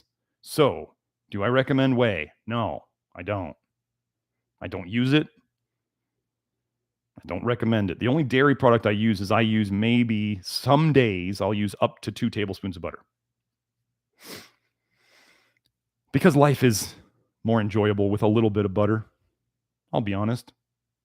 If I could get butter without vitamin A in it, that'd be amazing. Doesn't need the vitamin A in it, but it has a bit. Some of the vitamin A purists out there will crap their pants when I say that, and that's fine. You can watch my labs video. I'm doing just fine. I'm doing quite well, thank you. There's lots of factors to this game, just like we went over in that India study. It's not just vitamin A. Those of you who are the vitamin A detox purists who think like you have to pick every food to get just the minimum vitamin A, you're missing 90% of the boat in terms of fixing your liver. And this could be why some people, let's say they get their vitamin A really low, but they've got other mineral deficiencies and they've got other toxicities going on that they never dealt with because the only thing they paid attention to in their diet was vitamin A. There were people in the early days of this who were doing a low vitamin A diet with like white flour and white sugar. How well do you think that went? I hope some of you are chuckling at how bad an idea that was. So.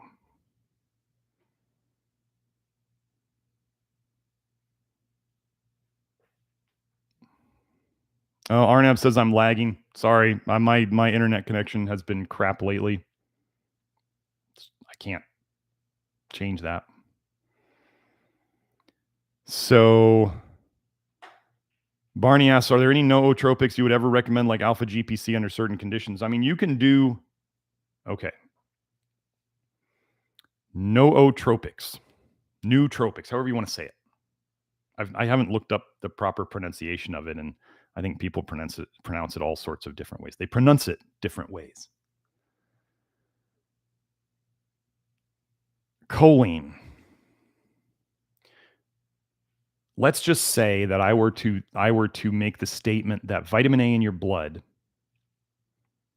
for your body to store it, and if your body was to, there's 2 ways you could, let's say, feel better in your brain, have better brain function. One way would be to take the vitamin, I mean, the way is to get the vitamin A out of your blood.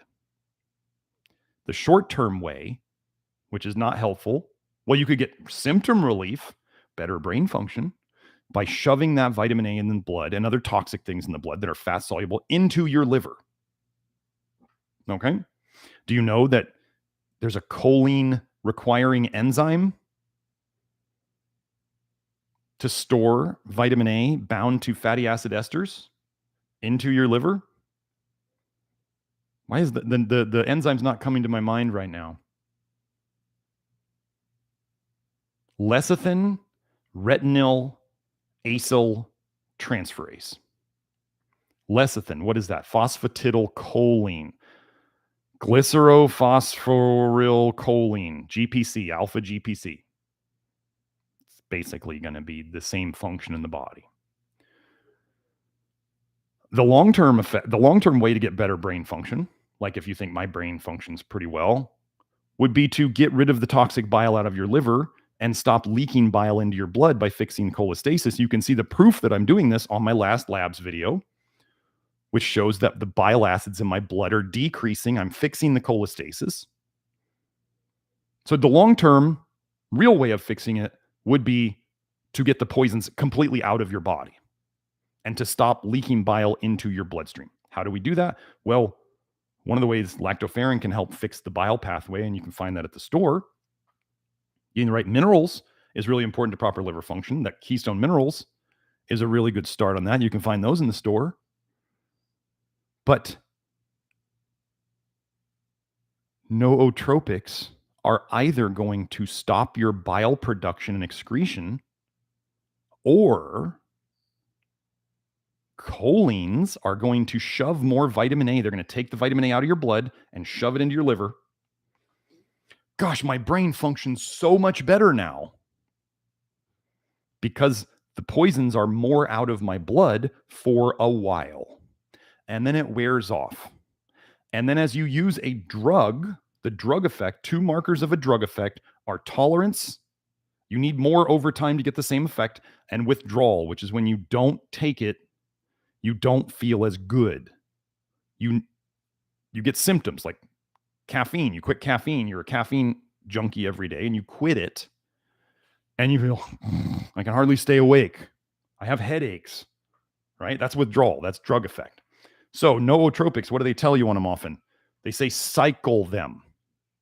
Why do you have to cycle them? Because you build tolerance. It's a drug effect. I don't think that using these things long term is good. Now, if you choose, let's say, give a simple example. Let's say I was driving home. I've been going up to Phoenix a lot lately, which is a 2-hour drive. Let's say it's late at night and I'm going to drive home. And I really don't want to die by falling asleep at the wheel, because dying's bad. Let's say I choose to have in the afternoon, like I know personally that if I have caffeine, nowadays it's about an 8 or 9 hour window that it works for. Okay. Like I study myself. I watch when I had the caffeine and when it starts to wear off. You should do this too. The more coffee you have, the shorter the window is, right? It gets shorter and shorter. Some of you who have caffeine in the morning and it still has you up at night, first of all, you have a molybdenum deficiency because you're not processing the xanthines. You need molybdenum to run the enzyme called xanthine oxidase, which helps you break down caffeines and methylxanthines. So you probably have a molybdenum deficiency. You could get that in the Keystone Minerals if you wanted. But would I choose to drink a coffee at maybe, like, let's say, if I was going to plan on getting home at midnight, I might drink it at 3 if I thought I had a 9-hour window, so that I made sure to stay awake and not fall asleep at the wheel. Because when I was younger, I was driving home late at night and I fell asleep and I almost could have killed myself. I fell asleep for about 2 or 3 seconds. I hit the median, scared the crap out of myself, punctured my oil pan. Bad news. So that was a bad decision. I own it. Am I ever going to let that happen again? No. So would I take what I call a toxin or a poison in the form of coffee to avoid dying? Absolutely. Absolutely. Let's say I was in the finals of, like, the finals of my med school. Did I take nootropics during my studying and my last testing for boards in medical school? Yeah, I did. Would I do it again? Yeah, that's a big deal. But the key thing was that it's a limited time thing. And if you accept that you're taking a poison and you plan on getting off of it, you're not just going to go, well, I started coffee, like I did with, I had kids and I started my coffee habit. And now, there was a time, like 10 years later, you're still on coffee. You got a bad habit. You have tolerance now. You probably drink a lot more coffee than you used to. And if you stop coffee, you're like, oh my God, I can't function for like 2 weeks. Yeah, that's withdrawal. Choosing to use a drug effect compound short term and having an end time planned is much different than just using a poison every day. And people know that if you cycle on and off coffee, you can get that effect from coffee again, which is really, those of you who haven't quit coffee in years or decades, if you quit coffee and you give it at least like a month off and you have coffee again, you're going to feel it and you're going to be like, holy crap, this stuff is like speed. You're going to feel your heart going in your chest. It's wild.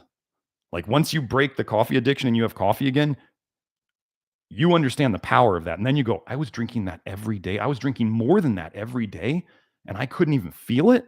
And I could go to sleep right after it. Tolerance. But yeah, can you use a drug effect? Yeah. Would I do that in like I said, the situation of driving late at night?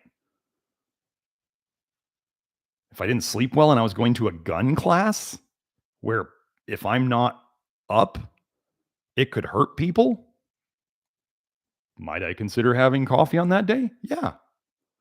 Because it's life or death. You don't want to be at a gun class and be falling asleep, messing up.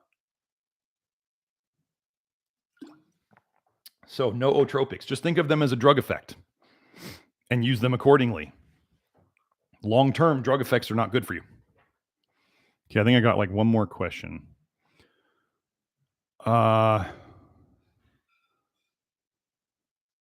Jose says, why produce scurvy? Scurvy is vitamin A toxicity.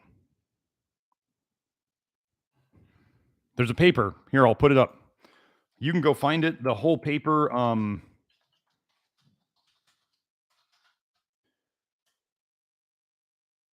can be found if you look hard enough on like Sci-Hub and stuff, but they don't even have an abstract here. But what the paper basically says, it's called hypervitaminosis A and scurvy, is that in dogs, it's very obvious that vitamin A toxicity and scurvy, or supposedly vitamin C deficiency, produce exactly the same symptoms in dogs.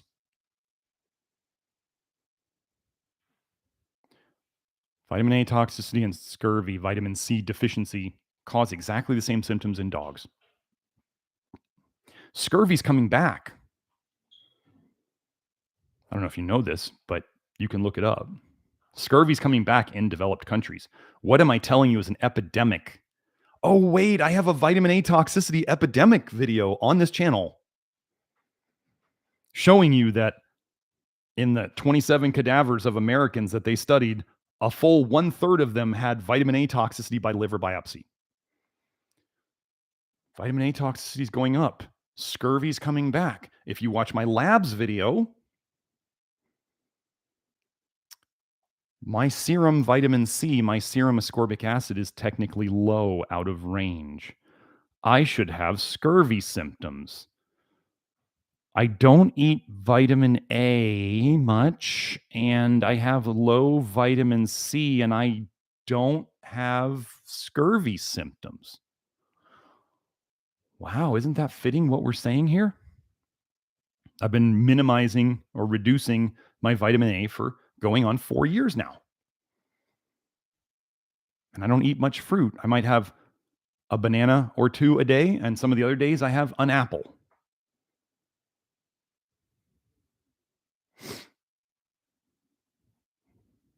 Maybe we were lied to. Maybe a lot of the scientists misunderstood the stuff, or they just took what they were told as gospel and they didn't question it. What do? I question everything. High dose vitamin C shuts down your bile production, just so you know. Wait. Let's go over this. High dose vitamin C, we're talking grams here, shuts down your bile production and excretion. Do you know that there's research showing that high dose vitamin C in rodents causes fatty liver? Weird. Hey, everybody on the internet, especially that one lady, is like, you should take high dose vitamin C all the time. Well, good luck with that. And then people go, oh, my health issue went away and all this stuff. And what am I telling you about how you can symptomatically reduce your health issues? You could shut down your bile production so your toxic bile is not going into your bloodstream via your leaky bile pathway or your cholestasis. So all of a sudden you stop. So you have to remember, the bile is the cause of your health problems, and getting rid of that bile is the solution to your health problems. But if you start trying to push your dumping of bile too fast, you'll feel bad because you're still leaking that bile into your blood. Let's go over another thing. You can look up rebound scurvy. Rebound scurvy. This is something that happens. So before I go into that, rebound scurvy, high dose vitamin C reduces your bile production and reduces your bile excretion. And long term, it causes fatty liver. Okay. Rebound scurvy happens after people who take a gram or more, typically, of vitamin C a day, all of a sudden stop taking it. Let's say they've been taking this high dose of vitamin C for months or years. And all of a sudden, let's say they go on vacation and they just stop it. What was that vitamin C doing to their liver? It was slowing down. The vitamin C, when they took it, was slowing down their bile production and excretion. What happens when they take away the high dose vitamin C? What does their liver start doing? It starts making more bile and excreting more bile. What's in that bile? Vitamin A, and especially all the vitamin A that they hadn't been getting rid of because they weren't making and excreting bile like they should have been that whole time. Lots of vitamin A then leaks into their bloodstream via their subclinical or outright cholestasis, their leaky bile pathway. And what am I telling you that scurvy is? It's vitamin A toxicity. So within days, rebound scurvy typically happens within a day or two of quitting the high dose vitamin C. Within a day or two of quitting the high dose vitamin C, they've been taking high dose vitamin C for years and now they have scurvy symptoms. Does that make sense? In the normal model, no, they should be totally full of vitamin C. How could they get scurvy within a couple days if they were just taking grams a couple days ago? But when you understand this model and they start making bile and leaking bile, and that bile has toxic vitamin A in it, and you understand that vitamin A toxicity is scurvy and scurvy is vitamin A toxicity, then it all makes sense. When you understand the bile and cholestasis and the toxicity and aldehydes and aldehyde dehydrogenase, it all makes sense. That's how this works.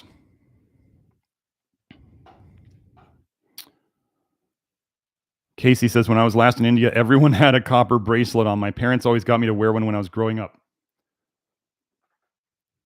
Copper is known to cause, let me go into this.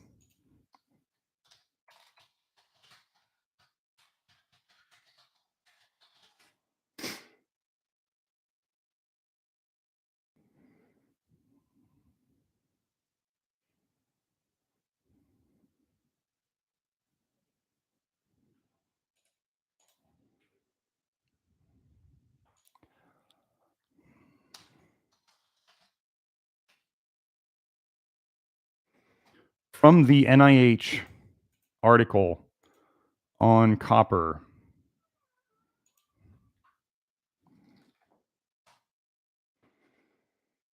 disregard all the stuff on copper deficiency, just so you're aware.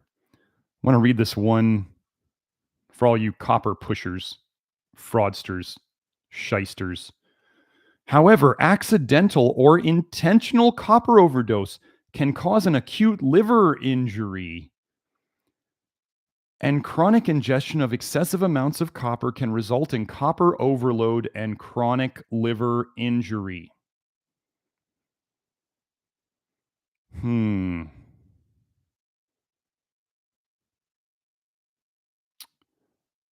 However, accidental or intentional copper overdose can cause an acute liver injury, and chronic ingestion of excessive amounts of copper can result in copper overload and chronic liver injury. Under background here, it says copper is a heavy metal. Copper is a heavy metal. Copper is a heavy metal.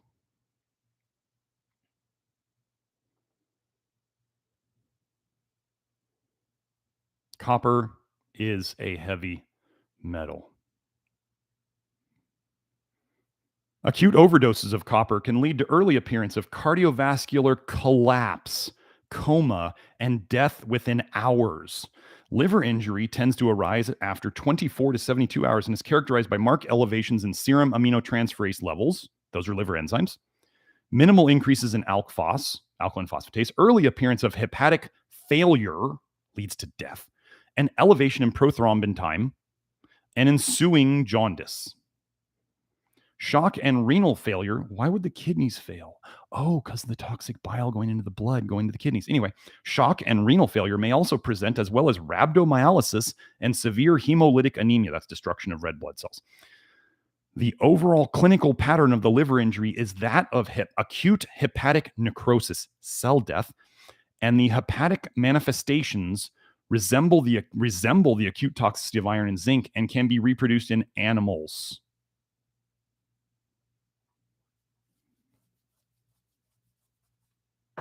Copper is a heavy metal.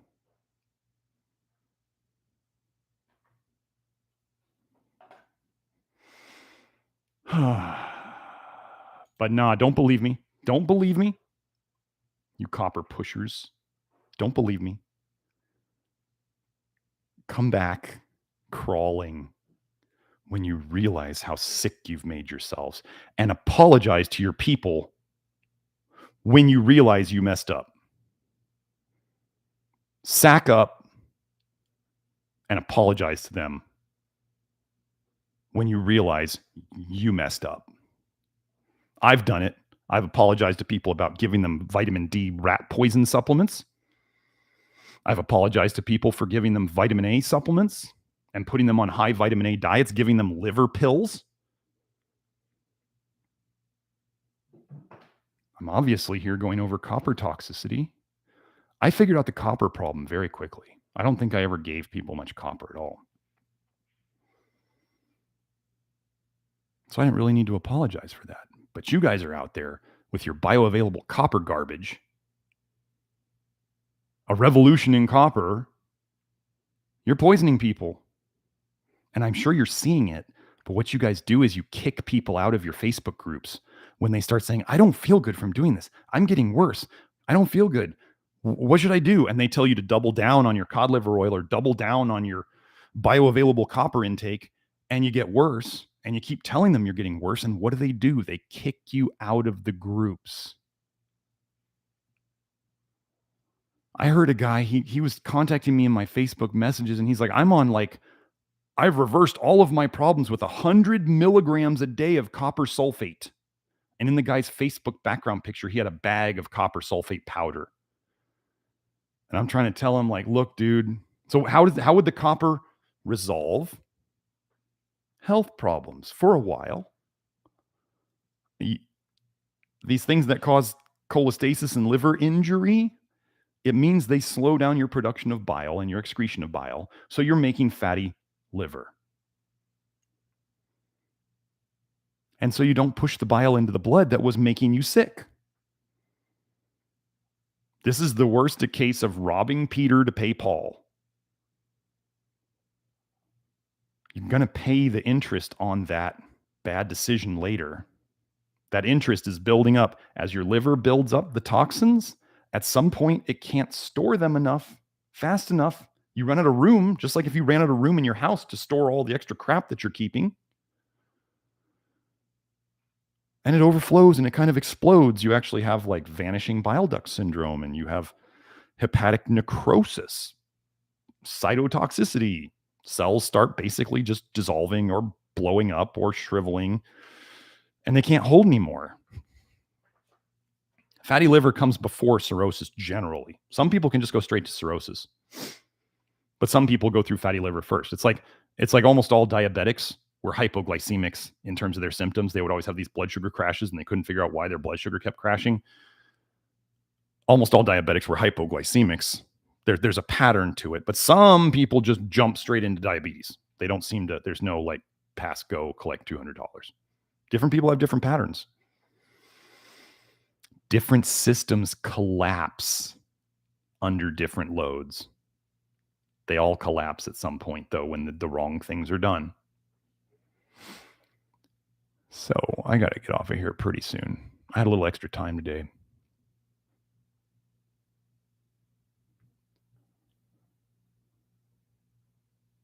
Michael asks, this is the last question. Building tolerance to supplements means the body focuses on detoxing the supplements. No, generally building tolerance to something means that it's a poison. I think 99% of supplements out there are poison. I'm willing to stand behind that. Do you doubt that I could find evidence of it? How long does it take me to find evidence of these things being poison? Copper is a heavy metal. Doesn't take me long. I can go and search for ALDH. I can go search for cytochrome P450s. I can go search for liver injury or cholestasis or serum bile. One of the things God blessed me with was this mind for searching. That's why I was a research assistant in medical school. I worked for a guy. It was like a dream job. He would just give me topics and I would just go on the internet and search and search. And he'd send me to the medical library down in the University of Arizona when I was visiting home because I was up in Phoenix for med school. And I'd come down to the medical library and I would just be searching and searching and going through old journals. It was preparation for what I do today. God laid out the path for me very, very straightforward. I've tried to get out of this profession a couple of times because I was concerned about, money and my future and stuff like that. God won't let me out of this. This is what I'm supposed to do. So I gave up looking. But yeah, tolerance to supplements is, so let's talk about tolerance real quick. Let's talk about the concept of it. Let's say somebody starts zinc, an essential mineral. Actually, there's very few essential minerals. Most of the essential minerals that you think are essential. Let me go over a couple studies that I found yesterday.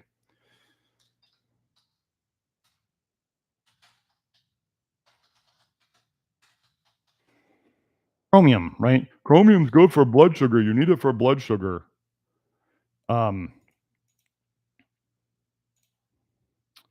Here's a paper. Is chromium essential for humans? 1988. They're doubting that chromium is an essential nutrient for humans. Some better ones yesterday.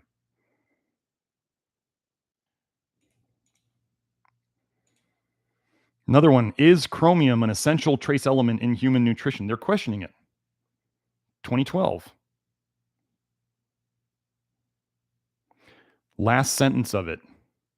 It is concluded that there is a high possibility that chromium is not an essential trace element. Another paper, chromium is not an essential trace element for mammals. Effects of a low chromium diet.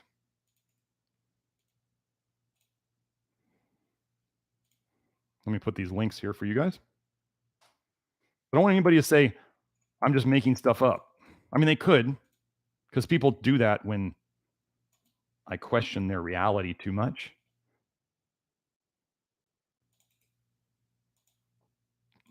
That's fine. They're not ready for this yet. They need to get sicker first. I have somebody in my life who had multiple autoimmune conditions and chronic pain and all sorts of stuff. And in 2 weeks, I got her off the fish oil.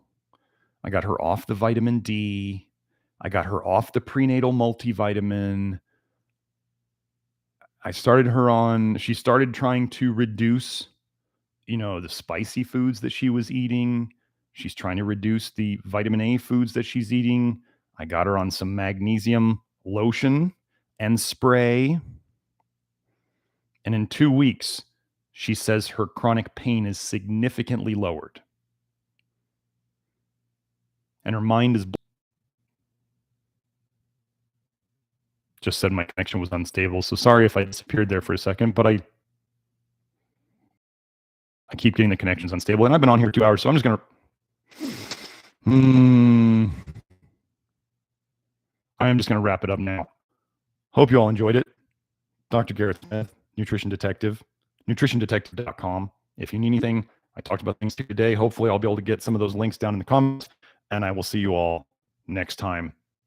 Going to talk to Grant Genru, the Inner Circle Love Your Liver Network right now, or well, in a couple hours. Weekend. Bye now.